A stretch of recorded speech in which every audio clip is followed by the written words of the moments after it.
प्रशांत, तू सांगितल्याप्रमाणे मी साक्षी ध्यानाचा सराव रोज करतो. राग आल्यानंतर मनामध्ये 1 ते 10 आकडे मोजतो किंवा माझ्या आवडत्या खेळाडूंची नावंही घेतो. पण माझा राग कमी व्हायच्या ऐवजी वाढतो त्यावेळेला. काय करायचं त्याचं? माझा मित्र आहेस ना, म्हणून मी परत आलो. नाहीतर दुसरा कोणी असता तर तोंडच बघितलं नसतं. तावातावाने रमेश प्रशांतला सांगत होता. प्रशांतला सगळी गोष्ट डोळ्यासमोर आली, नक्की काय चुकतं आहे ते. तो रमेशला शांतपणे म्हणाला, मला कळतं आहे तुला काय होतं आहे ते आणि काय करायचं तेही मी तुला सांगतो. आता प्रशांत काय सांगतो आहे हे जाणून घेण्यासाठी हा व्हिडिओ शेवटपर्यंत बघा, शेअर करा, चॅनलला सबस्क्राईब करून नर्चर्ड इनसाइट परिवारामध्ये सामील व्हा.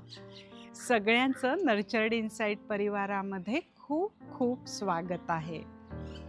मागच्या भागामध्ये आपण बघितलं की रमेशला राग येतो, मग त्याच्यामुळे त्याचं BP वाढतं.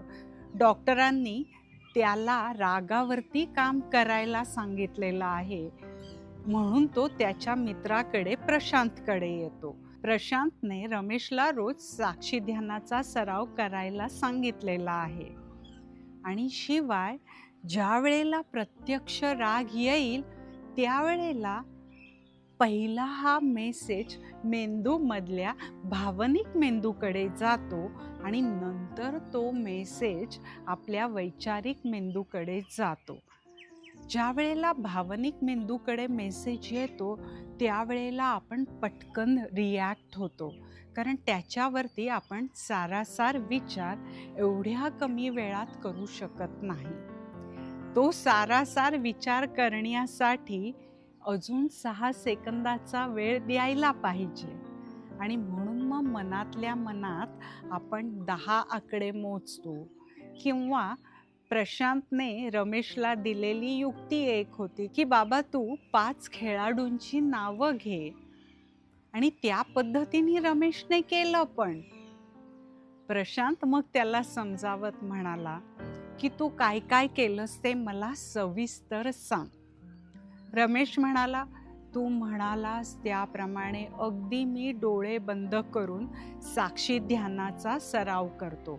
त्यावेळेला ना तू म्हणाला त्याप्रमाणेच मी स्टेशनवर डोळे बंद करून उभा आहे आणि डोळ्यासमोरून माझ्याच भावना आणि विचार गाडीमधल्या असलेल्या डब्यातनं जाताना मी बघतो. तुला सांगतो प्रशांत, आधी तर हे डब्बे इतक्या विचार आणि भावनांनी खचाखच भरलेले असायचे, पण त्याची मला जाणीव व्हायला लागली. अर्थात तू म्हणालास त्याप्रमाणे मी त्या डब्यात पाय सुद्धा टाकला नाही. म्हणजे मी विचारांवर विचार करत राहिलो नाही किंवा या भावना नकोत किंवा ही भावना हवी असंही म्हटलं नाही. जसं आहे तसं बघितलं आणि त्याच्यामुळे शरीरामध्ये खूप संवेदना उमटायच्या आणि त्याही मी बघत राहिलो. पहिल्यांदा खूप त्रास झाला, पण त्रास आहे असं म्हणत राहिलो. त्रास नकोच, ह्या संवेदना नको असंही म्हटलं नाही. प्रशांत म्हणाला, मग छान जमतंय की तुला साक्षी ध्यान. रमेश म्हणाला, हां करू शकतोय एवढं मी, पण ज्या वेळेला प्रत्यक्षात राग येतो तो राग मला 3-4 वेळेला कळला. तू म्हणतोस तसं बऱ्याच वेळेला राग आलेला कळलाच नाही. आणि मग मी त्यावेळेला मनातल्या मनात आकडे मोजत राहिलो. ते आकडे माझे 100 पर्यंत कधी जायचे तेही कळायचं नाही मला. अगदी ही खेळाडूंची नावं मी घेत राहिलो. ती 5 नावं सुद्धा मी अनेक वेळा घेतली. तर कसलं काय माझा राग वाढत बसला. प्रशांत हसून म्हणाला, हो ना, पण त्यावेळेला नक्की तू काय करत होतास? आकडे म्हणताना आणि खेळाडूंची नावं घेताना. रमेश म्हणाला, सांगितलं ना तुला की मी आकडे म्हणत होतो किंवा मी खेळाडूंची नावं घेत होतो, पण माझा राग वाढत गेला. प्रशांत शांतपणे म्हणाला, बरं, आता तू खेळाडूंची नावं घे. त्यावेळेला रमेशला जाणवलं, आता आपण रागवलेलो आहोत. त्यांनी शांतपणे खेळाडूंची नावं मनामध्ये घेतली. अगदी 5च नावं घेतली. तो शांत झाला आणि म्हणाला, आता मला कळलं की मी आता तुझ्याशी बोलत असताना रागावलेलो होतो आणि मी ज्या वेळेला मनात खेळाडूंची नावं म्हणायचो किंवा 1 ते 10 आकडे मोजायचो, जे 100 पर्यंत पण जायचे, ते मी ऑटोमॅटिकली करत होतो. आपोआप करत होतो. माझं लक्ष त्या मोजण्याकडे किंवा नावं घेण्याकडे नव्हतंच. माझ्या मनामध्ये विचार चालू होते, ही लोक अशी वागतातच कशी, ही वागताच कामा नयेत, यांना चांगली शिक्षाच केली पाहिजे. असे असंख्य रागाचे विचार घोळत असायचे आणि प्रत्येक वाक्यागणित मी रागाने अजून जोरात माझ्या मनात बोलत होतो. मला कळलं हे.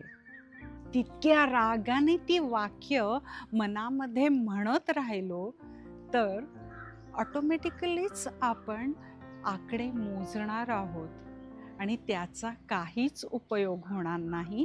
आपला राग वाढतच राहील, कारण आलेला मेसेज वैचारिक मेंदूपर्यंत गेलेलाच नाही. रमेशला हे पटलं.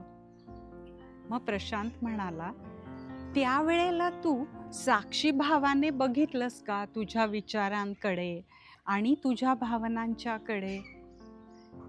रमेश म्हणाला, पण तू असं कुठे मला सांगितलंस? फक्त साक्षी ध्यान करायला सांगितलंस ना.